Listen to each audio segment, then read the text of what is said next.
संस्कृताय मित्रों, मैं डॉक्टर तन्वी सिंह अपने चैनल इटर्नल एडोसेंस क्लासेस पर आप सभी का स्वागत करती हूँ। आज मैं आप सभी के लिए लेकर आई हूँ संस्कृत भाषा एवं साहित्य के इतिहास की जानकारी पार्ट 2। पार्ट 1 मैंने बहुत पहले अपने चैनल पर डाल दिया था, इसका पार्ट 2 रह गया था, तो उसको आज मैं आपको कंप्लीट करा दूंगी। तो जो लोग भी पार्ट 1 नहीं देखे हैं वो जाकर देख लें। एग्ज़ाम के टाइम में एक अच्छा रिवीजन है, आप इसको ज़रूर देखिए, ये आपके लिए बहुत ही लाभदायक सिद्ध होगा। तो जो लोग भी जूनियर सहायक अध्यापक एवं प्रधानाध्यापक भर्ती परीक्षा की तैयारी कर रहे हैं, जिसका एग्ज़ाम 17 अक्टूबर को निर्धारित है, तो उसी का ये सिलेबस पर आधारित प्रश्न है। इसका पार्ट 1 मैंने अपने चैनल पर डाल दिया है, पार्ट 2 आज मैं आप सभी को दे रही हूँ, तो इसको आप लोग देख लीजिएगा। तो चलिए आज ज़्यादा समय न नष्ट करते हुए हम सीधे इसका पार्ट 2 देखते हैं। तो हमने टोटल 30 प्रश्नों को सॉल्व कर लिया था व्याख्या सहित। अब आगे हम देखते हैं धर्म का धम्म होना इसका उदाहरण है। किसका उदाहरण है? समीकरण का। इसकी व्याख्या देख लेते हैं। अच्छा, ये जो पहला वाला व्याख्या था वहीं से इसको ले लिया जाएगा। इससे ये आप पार्ट 1 में जाके ये व्याख्या देख सकते हैं। तो ये धम्म का धम्म रूप में परिवर्तन पार्श्ववर्ती पश्चगामी समीकरण है। ठीक है, तो ये क्या है? समीकरण है। अगला प्रश्न है, भाषाओं का आकृति मूलक वर्गीकरण विषयक कौन सा विकल्प सही है? तो अयोगात्मक, अश्लिष्ट, श्लिष्ट और प्लशिष्ट, ये सही है। इसकी व्याख्या देख लीजिए। भाषाओं का आकृति मूलक वर्गीकरण के आधार पर भाषाओं को सर्वप्रथम 2 भागों में विभक्त किया गया है, अयोगात्मक, योगात्मक। अर्थ तत्व प्रकृति के साथ रूप तत्व प्रत्यय के योग की शैली के आधार पर योगात्मक भाषाओं को पुनः 3 भागों में विभक्त किया जाता है। पहला है अश्लिष्ट या प्रत्यय प्रधान, दूसरा है श्लिष्ट या विभक्ति प्रधान और तीसरा है प्रश्लिष्ट या समास प्रधान। इस प्रकार अयोगात्मक का एक तथा योगात्मक के 3 भेदों को जोड़कर आकृति मूलक वर्गीकरण के आधार पर विश्व की भाषाओं को कुल 4 वर्गों में विभाजित किया जाता है। अयोगात्मक निर्वय व्यास प्रधान, अश्लिष्ट प्रत्यय प्रधान, श्लिष्ट विभक्ति प्रधान, प्रश्लिष्ट समास प्रधान। भाषायाः आकृति मूल के वर्गीकरणम न कथ्यते, तो इसका आंसर है ध्वन्यात्मक। इसकी व्याख्या देख लेते हैं। भाषा के आकृति मूलक वर्गीकरण में ध्वन्यात्मक वर्णित नहीं है। रूप तत्व के कारण आकृति मूलक वर्गीकरण का दूसरा नाम रूपात्मक वर्गीकरण है। पद रचना तथा वाक्य रचना भी आकृति के ही अंतर्गत हैं।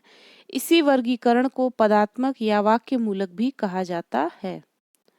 अगला है संस्कृत भाषा है। तो संस्कृत भाषा कैसी है? श्लिष्ट योगात्मिका भाषा है। तो इसकी व्याख्या देख लेते हैं।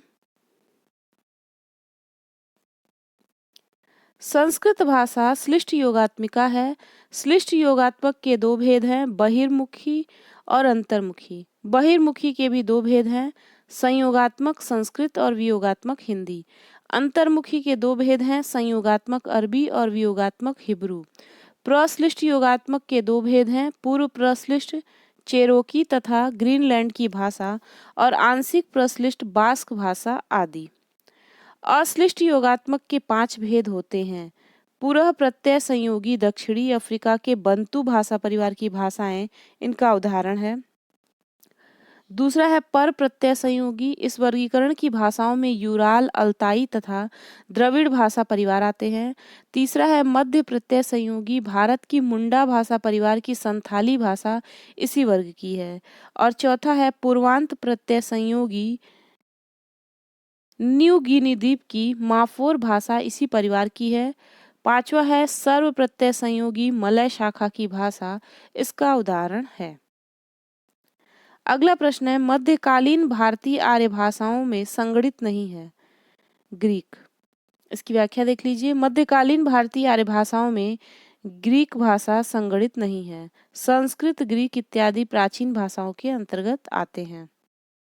मध्यकालीन आर्य भाषा नास्ती, तो इसका आंसर है बांग्ला। इसकी व्याख्या देख लेते हैं। मध्यकालीन आर्य भाषा बांग्ला नहीं है। बांग्ला भाषा का वर्णन आधुनिक भारतीय आर्य भाषा के अंतर्गत है।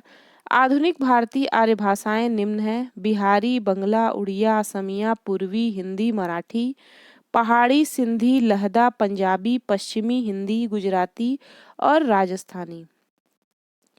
प्राचीनतमा भारतीय आर्य भाषा अस्ति, तो वैदिक संस्कृतम इसका आंसर होगा। प्राचीनतम भारतीय आर्य भाषा वैदिक संस्कृत है। भारतीय उपशाखा की सर्वप्राचीन उपलब्ध भाषा वैदिक या वैदिक संस्कृत है। ईरानी उपशाखा की सर्वप्राचीन उपलब्ध भाषा अवेस्ता है। अगला प्रश्न है, लिखित भाषा स्वरूपेषु प्राचीनतमम् अस्ति वैदिक संस्कृतम। लिखित भाषा के रूप में सर्वप्राचीन भाषा वैदिक या वैदिक संस्कृत है। विद्वानों का विचार है कि वैदिक भाषा का जो रूप हमें आज वैदिक साहित्य विशेषतः ऋग्वेद में मिलता है वह तत्कालीन साहित्य की भाषा ही थी। अपभ्रंश है। अपभ्रंश क्या है? मध्यकालीन भारतीय आर्य भाषा है। अपभ्रंश मध्यकालीन भारतीय आर्य भाषा है। मध्यकालीन भारतीय आर्य भाषा की तृतीय प्राकृत काल की भाषा अपभ्रंश कहलाती है। अपभ्रंश शब्द का अर्थ होता है विकृत, भ्रष्ट या पतित। अपभ्रंश भाषा से ही आधुनिक भारतीय आर्य भाषाओं का विकास हुआ है। अगला प्रश्न है, तोखारी। तोखारी शाखा का पता कब लगा? 20वीं शताब्दी में। तोखारी का पता 20वीं शताब्दी में लगा। हित्ती शाखा की भांति तोखारी शाखा का पता भी 20वीं शताब्दी के आरंभ में ही लगा। इसका क्षेत्र मध्य एशिया में 7वीं शताब्दी ईस्वी पूर्व से 2री शताब्दी ईस्वी पूर्व तक था। इसमें बहुत सी पांडुलिपि प्राप्त हुई हैं जिनकी लिपि प्राचीन भारतीय लिपि है। अधोलिखितेषु भाषा केंटुम वर्गे ना ही आयाति। रूसी। केंटुम वर्ग में रूसी भाषा नहीं आती। भारतीय केंटुम वर्ग की मुख्य भाषाएं निम्नवत हैं: लैटिन केंटुम, ग्रीक हेक्टोन, इटालियन कैंतो, ब्रिटन कैंट, तोखारी कंद, फ्रेंच कंत, गैलिक क्यूट, जर्मनी खुंद। भारोपीय सतम वर्ग की मुख्य भाषाएं हैं अवेस्ता सतम, फारसी सद, संस्कृत सतम, हिंदी सौ, रूसी स्तो, बुल्गेरियन सूतो, बाल्टिक जिम्स्तम और लिथुआनिया रिजमतास। अवेस्ता भाषा है। अवेस्ता भाषा कैसी है? अवेस्ता भाषा ईरानी है। अवेस्ता भाषा ईरानी है।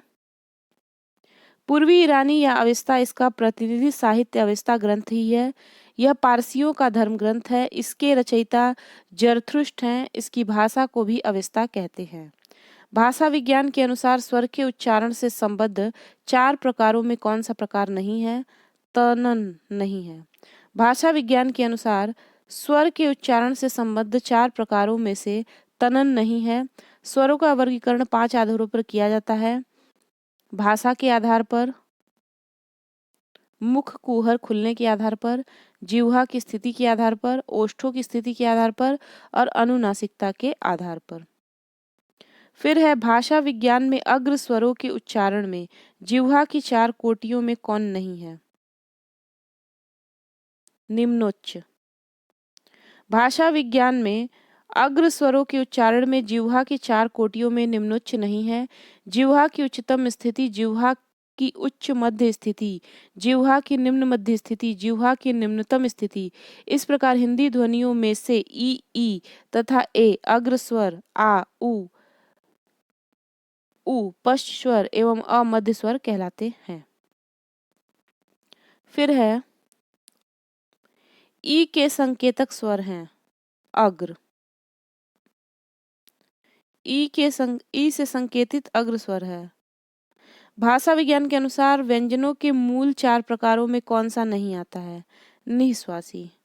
भाषा विज्ञान के अनुसार व्यंजनों का वर्गीकरण 8 आधारों पर किया जा सकता है, जिनमें स्पर्श संघर्षी एवं नासिक के प्रमुख हैं और पार्श्विक कंपन जात संघर्षहीन सप्रवाह तथा उक्षिप्त गौड़ है।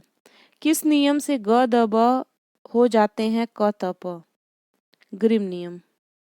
ग्रिम नियम के अनुसार ग द ब क त प हो जाते हैं। मूल भारोपीय भाषा की ध्वनियां सघोष अल्प प्राण स्पर्श ग द ब भारोपीय जर्मनिक भाषा में अघोष अल्पप्राण स्पर्श क त प ध्वनियों में परिवर्तित हो जाती हैं।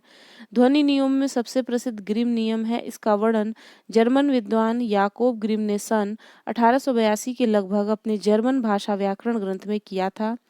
यह ध्वनि नियम दो भागों में विभक्त है, प्रथम वर्ण परिवर्तन तथा द्वितीय वर्ण परिवर्तन। यह प्रथम वर्ण परिवर्तन ही वस्तुतः ग्रिम नियम है। कः नियमः ग द ब इति व्यञ्जनानि क्रमानुसारेण क त प इति व्यञ्जनेन परिवर्तते। ग्रिम नियमः। केन नियमेन ग द ब वर्णा क त प वर्णरूपेण परिणमन्ति। तो इसका आंसर होगा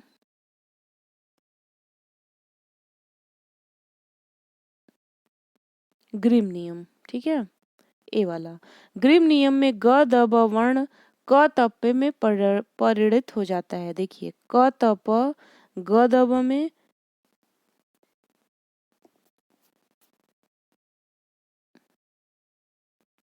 ग द ब वर्ण, देखिए यहाँ से ग द ब जो वर्ण है वो क त प में और क त प जो है ख थ फ में हो जाता है। तो इसका आंसर लगा देते हैं हम यहाँ पे। इसका आंसर होगा ग द ब वर्णा क त प वर्ण रूपेण परिणमन्ति ग्रिम नियमेन। ग्रिम, ग्रासमैन एवं वर्नर संबंधित हैं किससे? ध्वनि नियमों से। ग्रिम, ग्रासमैन एवं वर्नर ध्वनि नियमों से संबंधित हैं। भाषा विज्ञान में ध्वनि नियम से तात्पर्य है मानव भाषा में प्रयुक्त ध्वनियों के परिवर्तन से संबंध रखने वाला नियम। क्या ध्वनि परिवर्तन के लिए वर्नर ने ग्रिम नियम में सुधार किया है? तो इसका आंसर हो जाएगा हाँ। ध्वनि परिवर्तन के लिए वर्नर ने हाँ ग्रिम नियम में सुधार किया है। जर्मनिक गाथी के विउदान या बिंदान तथा दाब्ज आदि शब्दों में ब तथा द ध्वनियां ग्रिम नियम के अनुसार मूल भारोपीय भ ध से परिवर्तित ही हैं। अगला है, क्या ग्रिम नियम का त्रिभुज निम्नवत है? तो देखिए, तो इसका आंसर क्या होगा? ये गलत है। तो त्रिभुज जो है वो बिल्कुल गलत है।